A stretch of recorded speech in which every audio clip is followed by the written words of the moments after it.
Entitled Heir laughs at Waitress dreams years later, he's begging for her help. The diner was bustling with the usual midday crowd, a mix of families, tired workers, and regulars who had their favorite booths. Claire moved gracefully between tables, balancing a tray with 3 plates and a refill for coffee. Her hair was tied back neatly, and her smile never wavered, even as the cacophony of orders and conversations filled the room. "Here you go," she said, setting the plates down in front of a family of 4. "Let me know if you need anything else." She turned, heading back toward the counter, where her coworker, Jenna, was scribbling on an order pad. "You're running on fumes again?" Jenna teased, nudging Claire gently. Claire laughed softly. "When am I not?" Jenna grinned. "You could use a break. Sit down for 5 minutes." "No time," Claire replied, shaking her head. "I've got a double shift today, and I need every dollar I can get." Jenna sighed but didn't push. Claire's determination was something everyone admired, even if it sometimes worried them. She worked harder than anyone they knew, balancing her shifts with night classes at the community college. But Claire had a dream, a cafe of her own, where she could call the shots and create a space that felt like home for everyone who walked through the door. Just as she grabbed the next order, the bell above the diner door jingled. In strolled Max, the picture of entitlement in an expensive suit and an air of smugness. He was flanked by 2 friends, both dressed similarly, their laughter loud and grating as they took a booth by the window. Claire sighed inwardly. She'd served Max before. He came in occasionally, always acting as if he were doing the diner a favor by gracing it with his presence. She braced herself and approached the table. "Welcome. Can I get you started with some drinks?" she asked, her tone polite. Max looked up, smirking. "Coffee, but..." "And hurry, I've got places to be." His friends snickered, and Claire felt a flicker of irritation but kept her composure. Coming right up. As she walked away, she could hear them talking. "You ever think about how people like her just stay stuck here?" Max said, his voice loud enough to carry. "It's like, dream bigger." "Oh wait, I guess you can't?" The laughter grated against Claire's nerves, but she didn't turn back. She delivered the coffee and took their food orders, forcing herself to focus on her tasks and not the snide comments coming from their table. Later, as she cleared their plates, Max glanced at her name tag and said, "Claire, huh? So, what's the plan? Work here forever, or are you one of those people who think they're going to open a restaurant someday?" There it was, the comment she'd been dreading. She straightened, meeting his gaze evenly. "Actually, I'm studying business. I plan to open my own cafe." Max burst out laughing, his friends joining in. "You? A cafe owner? That's rich." Claire's cheeks flushed, but she refused to let him see how much his words hurt. "Dreams don't cost anything," she said quietly. "And I'll work for mine." Max smirked. "Well, good luck with that. You might want to start by learning how to serve coffee properly." They left a few minutes later, throwing a couple of coins on the table as a tip. Claire stood by the window, watching them walk away, her hands clenched into fists. But then she took a deep breath, forcing herself to let it go. She wasn't going to let people like Max derail her. That night, after her shift ended, Claire sat at the counter with her notebook, sketching out ideas for her cafe. She wrote down menu items, decor concepts, and marketing ideas, pouring her heart into every detail. It wasn't much yet, but it was hers. And no amount of arrogance or cruelty could take that away from her. 3 years later, Claire stood behind the counter of her very own cafe, Haven and Hearth. The name reflected exactly what she wanted the space to be, a warm and welcoming refuge for anyone who walked through the door. Sunlight streamed through the large windows, illuminating the cozy seating area filled with mismatched furniture she'd restored herself. The smell of freshly baked pastries and roasted coffee beans filled the air. Claire wiped her hands on her apron as she greeted customers. "Good morning. What can I get started for you today?" Her cafe had become a local favorite, attracting a mix of regulars and newcomers. She had poured every ounce of herself into this place, from the rustic wooden shelves lined with potted plants to the carefully curated playlist of soft, uplifting music. The cafe wasn't just a business, it was her dream brought to life. As Claire handed a steaming latte to a customer, the door jingled, and she glanced up to see a man walk in. Her smile faltered for a moment before she quickly recovered. It was Max. But he wasn't the same man she remembered from the diner. His sharp suit had been replaced by a worn jacket, and the confident swagger was gone, replaced by a tired expression. He looked around the cafe, clearly taken aback by its charm, before stepping hesitantly toward the counter. "Can I help you?" Claire asked, her tone polite but guarded. Max's eyes flicked to her name tag, and she saw the moment recognition dawned. His jaw tightened slightly, and he cleared his throat. "Claire, it's been a while." "It has," she said evenly, folding her arms. Max hesitated.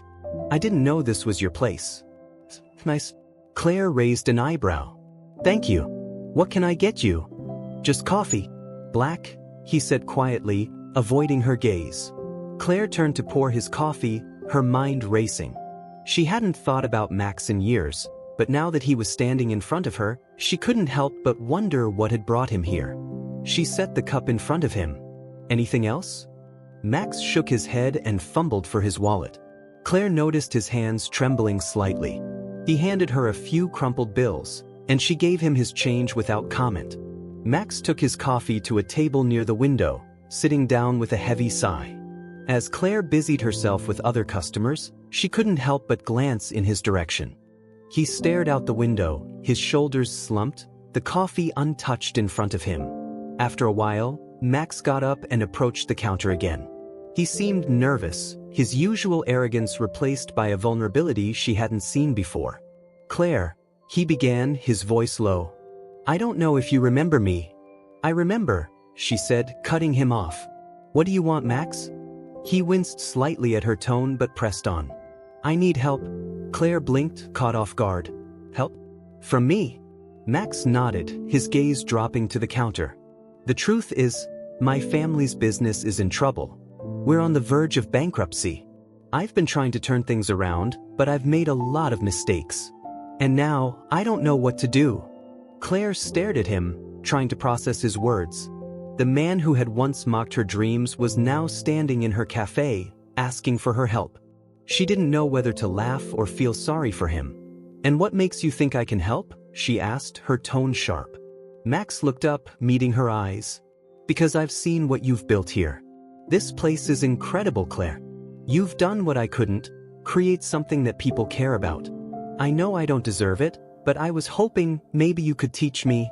For a moment, Claire didn't know what to say. Part of her wanted to tell him to get out, to let him face the consequences of his arrogance. But another part of her, the part that had always believed in second chances, hesitated. She sighed, setting down the dishcloth she was holding. "I'll think about it. But if I decide to help you, Max, you're going to have to earn it. This won't be easy." Max nodded quickly, a flicker of hope in his eyes. "I understand. Thank you." "Don't thank me yet," Claire said, her voice firm. "We'll see if you're up to the challenge." Max left shortly after, and Claire watched him go, her thoughts swirling. She didn't know if helping him was the right choice, but she couldn't ignore the small voice in her head that told her this was an opportunity, for both of them. The next morning, Max arrived at Claire's cafe earlier than she expected. He stood by the door, looking unsure of himself as Claire prepared the day's first batch of coffee. She glanced at him, noting the dark circles under his eyes and the way he fidgeted with the strap of his bag. "You're early," Claire said, not looking up from the espresso machine. "You said it wouldn't be easy," Max replied. "Figured I should start early." Claire raised an eyebrow but didn't respond immediately. She set a steaming cup of coffee on the counter and motioned for him to sit. "Before we do anything, I need to know why you're really here." Max sat down, his shoulders slumped. "I've made a mess of everything," he admitted, his voice low. "My family's business, something my grandfather built from the ground up, is falling apart because of me. I was too arrogant to listen to anyone, too focused on proving I could handle it on my own. Now, we're drowning in debt, and I don't have a clue how to fix it." Claire folded her arms, leaning against the counter. "Why not ask one of your rich friends for help?" Max chuckled bitterly. "They're not as loyal as I thought. When things got tough, they disappeared." Claire studied him for a moment, weighing her options. She saw something in him she hadn't expected, a genuine regret, a willingness to learn. Maybe, just maybe, he was serious about turning things around. All right, she said finally. I'll help you. But there are conditions. Max nodded eagerly. Anything. First, you work here, Claire said, her tone firm. I want you to understand what it takes to run a business from the ground up. No shortcuts, no handouts. Max hesitated, then nodded again. I'll do it. Second, Claire continued, you have to listen. Really listen. If you can't take advice or learn from your mistakes, this won't work. I will, Max said, his voice steady. And lastly, Claire said, leaning closer, you have to check your ego at the door. This isn't about saving face or proving something to anyone else. It's about doing the right thing for your business and the people who depend on it. Max swallowed hard, but he nodded. I understand. Good, Claire said, straightening. You start tomorrow. Be here at 6 a.m. Max blinked. 6? In the morning? Claire smirked. You said it wouldn't be easy. The next day, Max arrived at the cafe just before 6, looking bleary-eyed but determined. Claire handed him an apron and a checklist. First task, clean the tables. All of them. Max stared at the tables, which were covered in crumbs and coffee rings from the day before. All of them, he repeated. Claire raised an eyebrow. Problem? No, Max said quickly. I'll get started. As Max scrubbed the tables, customers trickled in, giving him curious looks. Claire watched from behind the counter, suppressing a smile. She had to admit, it was satisfying to see him working hard, especially considering how he used to act. Over the next few days, Max's tasks grew more challenging. He learned how to take orders, clean equipment, and stock inventory. At first, he fumbled, spilling coffee and mixing up orders, but he didn't complain. Each mistake was met with a determined effort to do better. One afternoon, as they worked together in the kitchen, Max turned to Claire. How did you do it? He asked. Build all this from nothing? Claire paused, her hands deep in a bowl of dough. It wasn't easy, she admitted. I worked double shifts, saved every penny I could, and spent countless nights wondering if it would ever happen. But I believed in it. And I never let people like you convince me I couldn't do it. Max winced at the reminder of his past behavior. I was a real jerk back then, wasn't I? You were, Claire said bluntly. But you're here now. That counts for something. As the weeks went by, Max began to change. He no longer carried himself with the same arrogance, and he started connecting with the cafe's regulars, learning their names and their orders. He even began to enjoy the work, finding a sense of purpose in the small victories, like making the perfect cappuccino or helping a customer find a seat during a busy rush.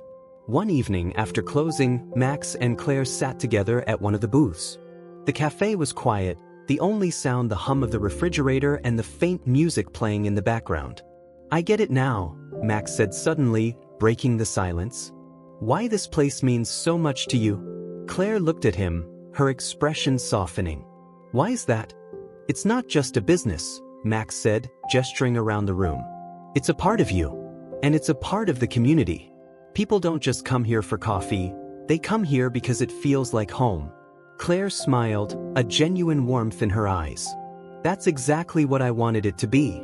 Max nodded, his gaze thoughtful. I want to build something like this. Not just to save my family's business, but to make it into something that matters. Then you're finally on the right track, Claire said. A month had passed since Max started working at the cafe, and the changes in him were undeniable. He showed up on time every day, worked hard, and took pride in even the smallest tasks. Claire had to admit she was impressed. The entitled heir who had once laughed at her dreams was now someone entirely different, humble, eager, and willing to learn. One afternoon, as the cafe slowed down after the lunch rush, Claire called Max into the small office at the back. He walked in, wiping his hands on a towel, looking both nervous and curious. Take a seat, Claire said, gesturing to a chair across from her desk. Max sat down, his posture straight. Did I mess something up? Claire shook her head. Oh. Actually, I think it's time we take the next step. The next step? Max echoed. Claire leaned forward, folding her hands on the desk. You've learned a lot about how to run a business here, but now you need to apply it to your own situation. Tell me about your family's company. What's gone wrong, and what's your plan to fix it? Max exhaled slowly, running a hand through his hair. Where do I start? The company, Heir Enterprises, was thriving under my grandfather. He built it on strong relationships and a reputation for quality. But when my dad took over, he focused more on cutting costs and expanding quickly. It worked for a while, but it left us vulnerable. Then, I made some bad decisions. Took risks I shouldn't have. Now we're in debt, and our reputation is in shambles. Claire nodded, her expression thoughtful. So the foundation is still there, but it's cracked. You need to rebuild trust and stability. Exactly, Max said. But I don't know how to start. Claire grabbed a notepad and started jotting down ideas. First, you need to focus on your core values. What does your company stand for? What made people trust it in the first place? Max hesitated, then said, quality and relationships. My grandfather always said that if you take care of your customers and your employees, everything else falls into place. Good, Claire said, writing it down. Next, you need to communicate that to your team and your customers. Show them that you're serious about making changes. Max nodded, leaning forward. How do I do that? Claire smiled. We'll come up with a plan together. But it's going to take time and effort, just like the work you've been doing here. Over the next few weeks, Claire and Max worked closely to create a strategy for revitalizing Heir Enterprises. They started small, focusing on rebuilding relationships with key clients and improving the quality of the company's products. Max reached out personally to longtime customers, apologizing for past mistakes and promising better service moving forward. It wasn't easy. Some clients were skeptical, while others outright refused to give the company another chance. But Max didn't give up. He listened to their concerns, took notes, and made adjustments to his approach. One evening, after a particularly long day, Max returned to the cafe to share his progress with Claire. He sat down at the counter, looking both exhausted and exhilarated. I think we're starting to turn a corner, he said, a small smile breaking across his face. One of our biggest clients just agreed to renew their contract. They said it was because I actually took the time to listen. That's great news, Claire said, handing him a cup of tea. See what happens when you put in the work? Max chuckled. You were right. It's not about saving face, it's about doing the right thing. Claire nodded. Exactly. And you're proving that you're capable of it. As Max continued to make progress with his family's business, he also became an integral part of the cafe. Customers had grown to appreciate his presence, and some even complimented him on his transformation. One day, an elderly regular named Mrs. Harper approached Max as he cleared her table. You've changed, young man, she said, her tone kind but firm. Max smiled sheepishly. I had a good teacher. Mrs. Harper glanced at Claire, who was working behind the counter. She's one of the best. Don't forget to thank her. I won't, Max said, his smile growing. Months later, the hard work paid off. Heir Enterprises had regained its footing, and Max had successfully implemented many of the strategies he and Claire had developed. The company wasn't just surviving, it was thriving. Max had even started a new initiative to support local businesses, inspired by Claire's commitment to her community.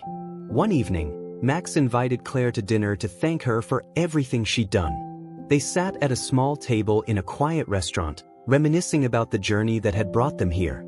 I wouldn't have made it without you, Max said sincerely.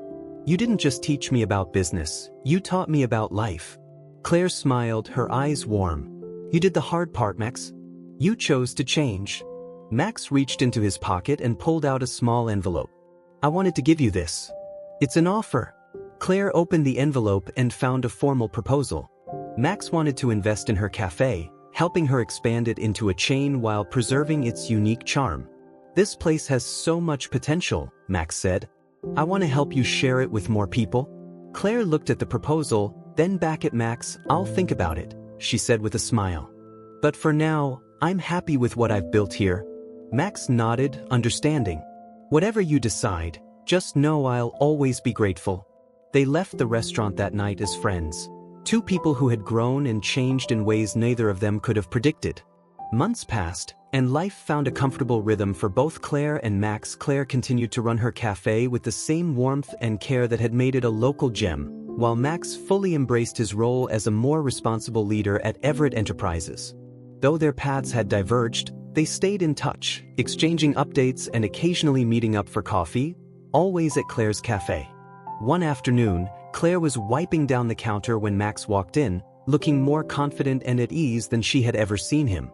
He wasn't carrying his usual briefcase, and there was an air of excitement about him. "You look like you've got news," Claire said, smiling as she poured him a cup of his usual black coffee. Max grinned. "I do. We just signed the biggest deal in the company's history, a partnership with a local nonprofit to create community-focused initiatives." Claire raised an eyebrow. "That's incredible. You've really turned things around." Max nodded, his expression thoughtful. "It wouldn't have been possible without what I learned here. Honestly, Claire, this cafe taught me more than any boardroom ever could." Claire leaned against the counter, her smile soft. "You're the one who did the work, Max. I just gave you a push in the right direction." Max chuckled. "A very firm push." They laughed, the kind of laughter that spoke to the bond they had developed through their shared journey. As the cafe bustled around them, Claire felt a deep sense of pride, not just in what she had built, but in the role she had played in Max's transformation. A few weeks later, Claire received a surprise invitation in the mail. It was a formal card, embossed with gold lettering, inviting her to an Everett Enterprises gala. The event was to celebrate the company's turnaround and its new focus on community-driven initiatives. At the bottom of the card, in Max's handwriting, was a note. "You have to come. You're the reason this is happening." Claire hesitated at first. She wasn't one for fancy events, and the idea of stepping into Max's world felt intimidating. But as she looked at the invitation, she realized it was more than just a party. It was a symbol of how far they had both come. The night of the gala, Claire arrived in a simple but elegant dress, her hair neatly styled. The venue was grand, with chandeliers casting a warm glow over the crowd of well-dressed attendees. As she walked in, she spotted Max near the stage, deep in conversation with a group of guests. When he saw her, his face lit up. "Claire," he said, breaking away from the group to greet her. "You made it." "I almost didn't," she admitted, smiling. "But I'm glad I did." Max gestured toward the stage. "You should be. Tonight's as much about you as it is about the company." Claire shook her head. "This is your night, Max. You earned it." "No," Max said firmly. "We earned it. And I made sure everyone knows that." Later that evening, Max took the stage to deliver a speech. The room quieted as he adjusted the microphone, his gaze sweeping over the crowd. "Good evening, everyone," he began. "Tonight, we're celebrating not just a company, but a new beginning. Everett Enterprises has always been about relationships, about the trust we build with our clients, our employees, and our community. And for a while we lost sight of that. But thanks to some hard lessons and the help of someone very special, we found our way back." He paused, his eyes finding Claire in the crowd. "I want to take a moment to thank Claire Bennett, the owner of Haven and Hearth Cafe. Claire taught me that success isn't about profits or prestige, it's about creating something that matters. Her cafe isn't just a business, it's a place where people feel seen, valued, and cared for. That's the kind of impact I hope Everett Enterprises can have moving forward." The audience erupted into applause, and Claire felt her cheeks flush. She hadn't expected to be singled out, and the warmth of the moment was almost overwhelming. After the speech, Max found her again, his smile sheepish. "I hope I didn't embarrass you." "A little," Claire admitted, but she was smiling. "But it was a beautiful speech." Max held out a glass of champagne. "To new beginnings, and to people who push us to be better." Claire clinked her glass against his. "To hard work and second chances." As the gala wound down, Max and Claire stood by the balcony overlooking the city.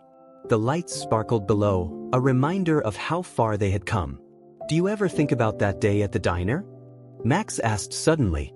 "All the time," Claire said. "But not in the way you'd think. It's a reminder of how much people can change."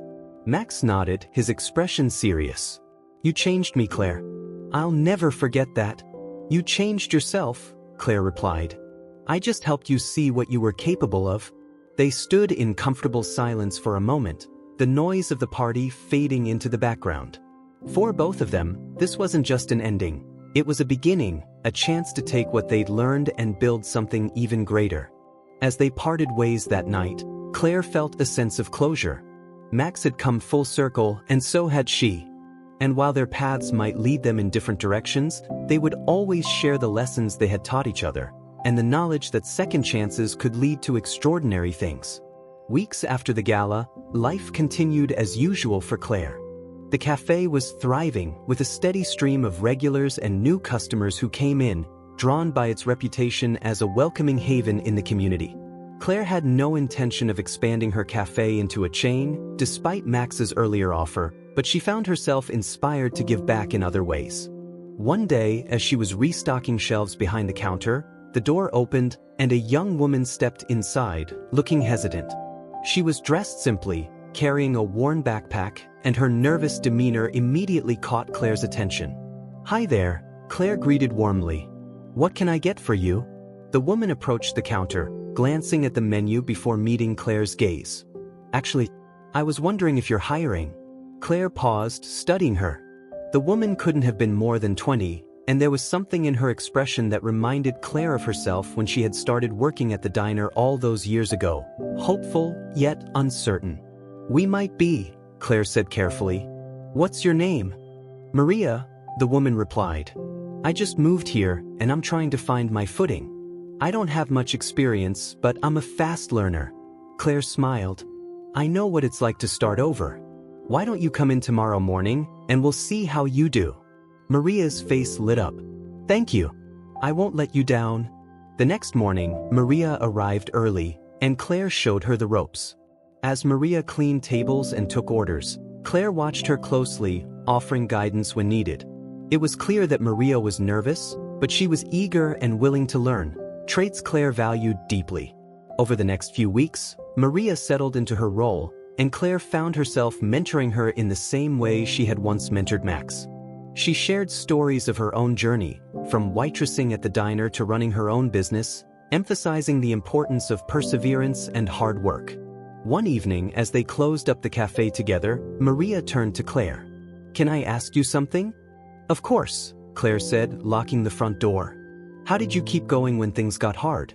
I mean, when it felt like your dreams were so far away?" Claire thought for a moment before replying.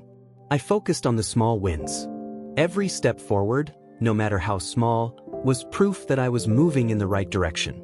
And I surrounded myself with people who believed in me, even when I didn't believe in myself." Maria nodded, her expression thoughtful. "I guess I'm still figuring out what my dream is." "That's okay," Claire said with a smile. "The important thing is that you're willing to work for it when you find it." Meanwhile, Max continued to build on the progress he had made with Everett Enterprises. The company's new initiatives were well received, and Max had become a respected leader in his industry. Despite his busy schedule, he frequently stopped by the cafe to catch up with Claire. One afternoon, as he sat at his usual table, he watched Maria bustling around, taking orders and chatting with customers. When she brought him his coffee, he smiled at her. "You're doing a great job," he said. Maria blushed. "Thanks. Claire's been a great teacher." "She has a knack for that," Max said, glancing at Claire, who was working behind the counter. Later, as Max and Claire chatted, he brought up Maria. "She reminds me of someone," he said with a grin. "Let me guess," Claire replied, raising an eyebrow. "Who?" Max laughed. "Maybe. But seriously, it's amazing to see how you're helping her. You've built something incredible here, Claire, not just a business, but a place where people can grow." Claire shrugged, but there was a hint of pride in her smile. Everyone deserves a chance. As the years went by, Claire's cafe became more than just a business. It became a cornerstone of the community. Maria eventually left to pursue her own dream of starting a nonprofit to help young people in need, a decision that was deeply influenced by her time at the cafe. She stayed in touch with Claire, often crediting her for the confidence and skills she needed to succeed. Max, too, continued to thrive, leading Everett Enterprises into a new era of growth and integrity. He never forgot the lessons he had learned at Claire's cafe, often referencing them in interviews and speeches. One day, Claire received a surprise in the mail, a handwritten letter from Max. "Dear Claire, it's been a while since we sat down for coffee, and I wanted to take a moment to tell you how much your friendship and guidance have meant to me. Everything I've accomplished over the past few years is because of what I learned from you, about hard work, humility, and the importance of community. You didn't just help me save a company, you helped me become a better person. And for that, I'll always be grateful. I'm working on a new project now, one that I think you'll love. It's a mentorship program for young entrepreneurs, inspired by the way you mentored me. I'd love for you to be involved if you're interested. Thank you, Claire, for being the kind of person who changes lives, mine included. With gratitude." Claire read the letter twice, her heart full. She set it down on her desk, glancing around the cafe that had become a second home to so many people. Max's transformation was a reminder of how far they had both come, and the idea of continuing to mentor others filled her with a sense of purpose. She picked up the letter again, smiling to herself. There was still so much work to do, and she was ready for it. Claire folded the letter and tucked it into her desk drawer, right next to a folder labeled Dreams in Progress. It was a habit she'd developed over the years, collecting mementos and notes that reminded her why she'd started her cafe in the first place. Max's letter was a perfect addition, a testament to how much her work had impacted others. She decided to take Max up on his offer. The idea of mentoring young entrepreneurs resonated deeply with her. After all, the cafe had become a place where dreams were nurtured, whether it was Maria finding her path or Max learning to rebuild his life.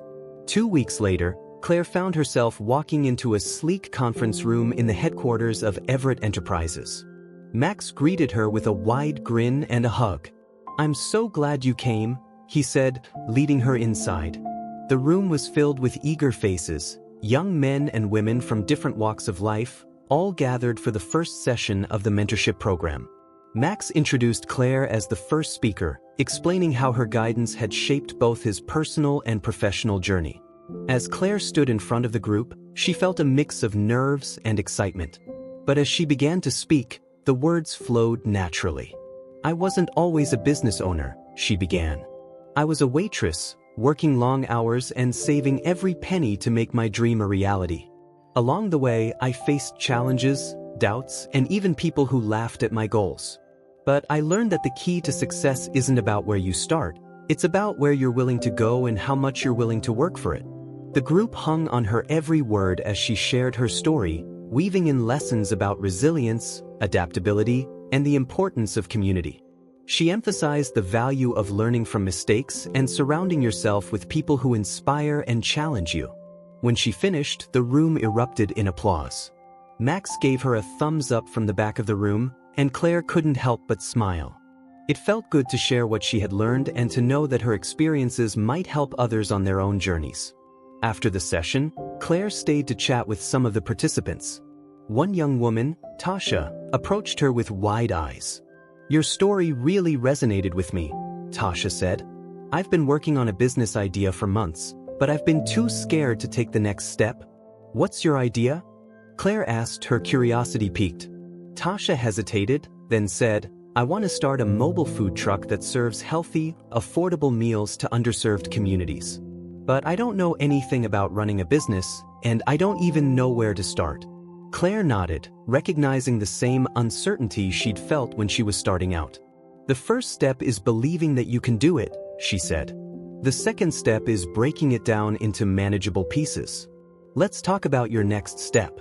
What's one small thing you can do this week to move closer to your goal?" Tasha thought for a moment.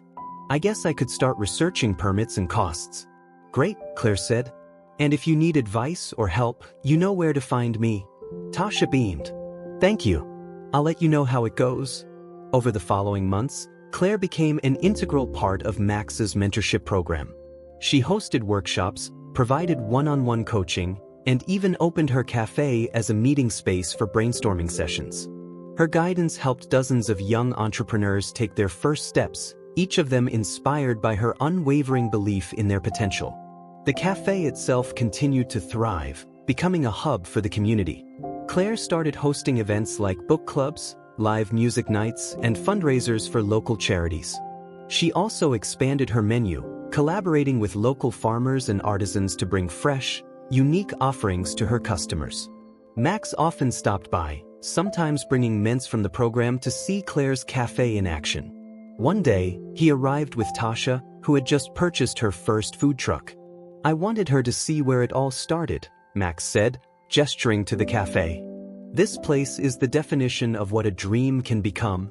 Tasha nodded, her eyes wide as she took in the cozy, welcoming space. "It's amazing," she said. "I hope my food truck can have this kind of impact." "It will," Claire said with a smile. "Just remember to stay true to your vision and to the people you're serving. That's what makes all the difference." Years later, Claire stood at the counter of her cafe, now slightly older but just as vibrant as ever. The walls were filled with photos and notes from customers, mints, and employees who had been touched by her work. Among them was a framed picture of her and Max at the gala, a reminder of how far they had both come. One day, Maria walked in with a group of teenagers from her nonprofit. She hugged Claire tightly. "I had to bring them here," Maria said. "This is where it all started for me." As Claire greeted the teenagers, she couldn't help but feel a swell of pride. Her cafe had become more than a business. It was a legacy, a place where dreams were born and nurtured. On a quiet evening, as Claire closed up for the night, Max stopped by. He carried a small box tied with a ribbon. "What's this?" Claire asked, raising an eyebrow. "Just a little something to celebrate everything you've done," Max said, handing her the box. Inside was a custom plaque that read, "Claire Bennett, mentor, dreamer, and builder of futures." Claire looked up, her eyes misty. "Max, you've changed so many lives," Max said, "including mine. I just wanted you to know how much you're appreciated." Claire hugged him, grateful for the unexpected turns her life had taken. As they stood in the warm glow of the cafe, she realized that the dreams she had once sketched in her notebook had grown into something far greater than she'd ever imagined. And she knew that this was only the beginning.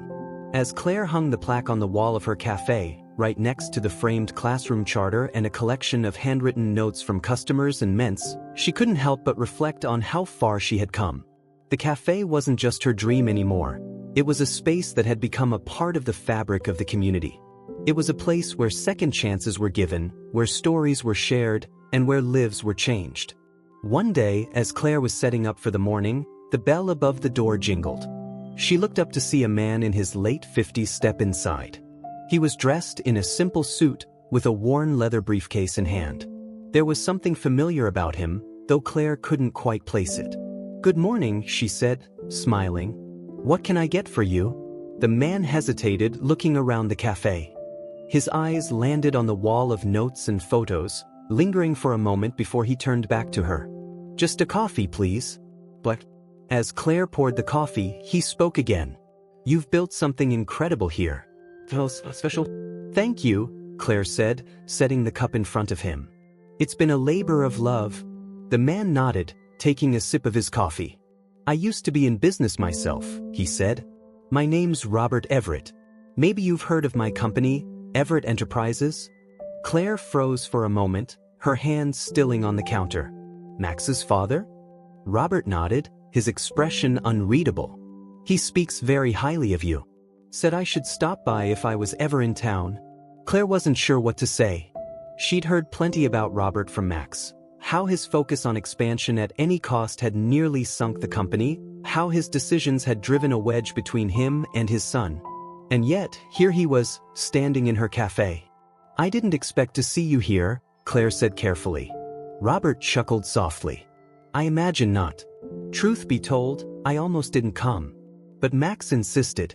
Said you had a way of opening people's eyes." Claire raised an eyebrow but didn't respond. She wasn't sure what Max had told his father, but she sensed there was more to this visit than a cup of coffee. Robert set his cup down, his gaze steady.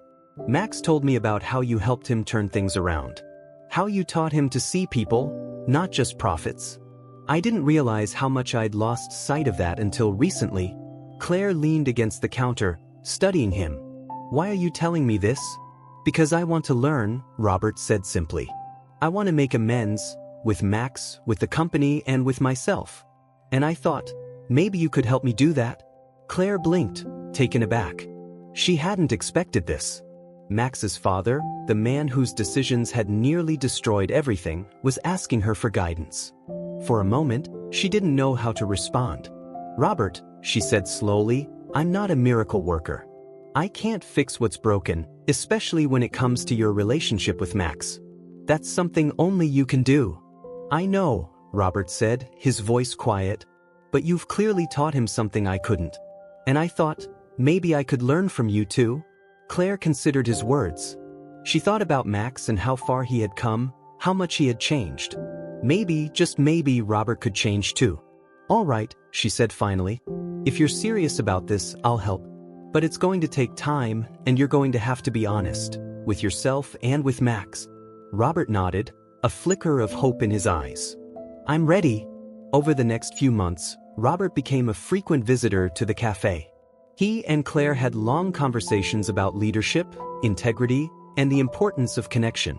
She didn't hold back, pointing out the flaws in his approach and challenging him to think differently. At the same time, Robert began making efforts to mend his relationship with Max. It wasn't easy. Years of resentment and miscommunication couldn't be undone overnight. But slowly, they began to rebuild their bond. Max, for his part, was cautiously optimistic, willing to give his father a chance but wary of being hurt again. One evening, as the three of them sat in the cafe after closing, Robert turned to Claire. "I owe you more than I can say," he said. "You've not only helped me see my mistakes, you've given me a chance to make things right." "It's not about what you owe me," Claire said. "It's about what you do moving forward." Robert nodded, his expression thoughtful. "You're right. And I plan to do better." As the years went on, the Everett family's story became one of redemption and growth. Robert retired, leaving the company fully in Max's hands, and focused on giving back to the community. Max continued to thrive as a leader, building Everett Enterprises into a business that prioritized people over profits. Claire's cafe remained a cornerstone of the community, a place where stories like theirs were shared and celebrated. She continued to mentor young entrepreneurs, each of them inspired by her journey and the lessons she had learned along the way. One day, as Claire sat in her cafe with a notebook in hand, sketching out ideas for a new community initiative, Max walked in. He was carrying a small package, which he set on the counter with a grin. "What's this?" Claire asked, raising an eyebrow. "Open it," Max said. Inside was a beautifully framed photo of the cafe, taken during one of its busiest mornings. Beneath the photo was an engraved plaque that read, "To Claire Bennett, a dreamer, a mentor, and the heart of this community." Claire smiled, her eyes misting. "Max, you've changed so many lives, Claire," Max said, "including mine. I just wanted you to know how much you mean to all of us." Claire hugged him, grateful for the journey that had brought them here. As she looked around the cafe, she realized that it wasn't just a place for coffee or conversation. It was a testament to the power of dreams, hard work, and second chances. And as she sat back down with her notebook, ready to plan her next project, she knew one thing for certain: the best was yet to come. Years later, Claire found herself in a quiet moment of reflection, sitting at her favorite corner table in Haven and Hearth. The cafe was alive with the usual hum of conversation and the clinking of coffee cups, a testament to the community it had built over the years. She sipped her tea, watching the familiar faces of regular customers and the new ones who were discovering the cafe for the first time. The walls around her told a story, her story. Photos of events, handwritten thank you notes, and a growing collection of framed mementos from people she had mentored filled the space. Each one was a reminder of the lives she had touched and the dreams she had helped nurture. Maria had recently sent a postcard from abroad, where her nonprofit had expanded to provide education and meals for underserved children. Tasha's food truck had turned into a successful fleet, each one named after a value she had learned at the cafe: perseverance, community, and kindness. And Max, now a respected leader in his industry, still stopped by whenever he could, often bringing new mints to see where it all began. One evening, as the cafe was winding down, Max walked in. He was dressed casually, a far cry from the sharp suits he used to wear, but his presence still carried a quiet confidence. He approached Claire with a smile and set down a small envelope on the table in front of her. "What's this?" Claire asked, tilting her head. "Open it," Max said, taking a seat across from her. Claire carefully opened the envelope and pulled out a letter. As she read it, her eyes widened, and she looked up at Max in disbelief. "It's an invitation," he explained. "Everett Enterprises is launching a new initiative to support small businesses and community leaders, and we want you to be the keynote speaker at the event."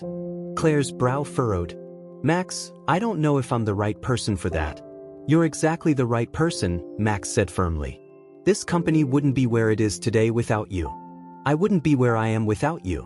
You've spent your life helping others find their voice. It's time people hear yours." Claire hesitated, but the earnestness in Max's eyes made her reconsider.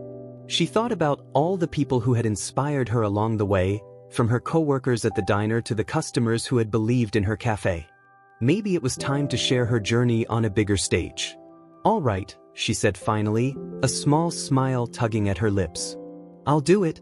The event was held in a grand auditorium, filled with hundreds of small business owners, community leaders, and aspiring entrepreneurs. Claire stood backstage, her nerves threatening to get the better of her. Max stood beside her, his hand resting reassuringly on her shoulder. "You've got this," he said. "Just speak from the heart, like you always do." When Claire stepped onto the stage, the room fell silent. She took a deep breath, her gaze sweeping over the audience, and began to speak. "I want to start by saying that I never imagined I'd be standing here today. Years ago, I was a waitress at a small diner, dreaming of something bigger but not sure if I'd ever get there. Along the way, I faced setbacks, doubts, and even people who laughed at my dreams. But I learned something important. Your circumstances don't define you, your perseverance does." She paused, letting her words sink in. "When I opened my cafe, I thought it was just about serving coffee and food. But it became so much more than that. It became a place where people felt seen and valued, where dreams were born and nurtured. It taught me that success isn't about money or recognition, it's about the impact you have on others." Claire shared stories of the people who had inspired her, from Maria and Tasha to Max and the countless others who had walked through her doors. She spoke about the power of community, the importance of lifting each other up, and the courage it took to keep going when things got tough. As she finished her speech, the audience rose to their feet, applauding loudly. Claire stood there, humbled and grateful, realizing that her story had resonated with so many. It wasn't just her journey anymore.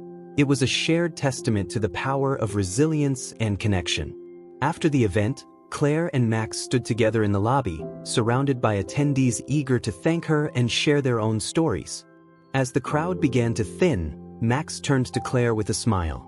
"You were incredible," he said. "I knew you would be." Claire chuckled softly. "You're the one who pushed me to do it?" Max shook his head. "No, Claire. You've been pushing people, including me, for years. It's about time someone returned the favor." They shared a laugh, the kind that spoke to the deep friendship and respect they had built over the years. In the weeks that followed, Claire found herself busier than ever. The speech had sparked a wave of interest in her story, and she was inundated with invitations to speak at conferences, workshops, and community events. At first, she worried it might pull her away from the cafe, but she quickly realized it was an opportunity to extend the impact of her work. With the help of her loyal staff and the support of her community, Claire managed to strike a balance. The cafe continued to thrive, serving as a home base for her ever-expanding network of mentor and collaborators. One quiet evening, as she sat in the cafe reviewing plans for a new mentorship program, Claire glanced at the wall of photos and notes. Each one told a story of perseverance, growth, and the ripple effects of kindness. She felt a deep sense of fulfillment, knowing that the dream she had once sketched in her notebook had grown into something far greater than she'd ever imagined. And as she looked ahead to the future, Claire knew one thing for certain: her story wasn't over. It was just the beginning of another chapter, one filled with endless possibilities and the promise of even greater things to come.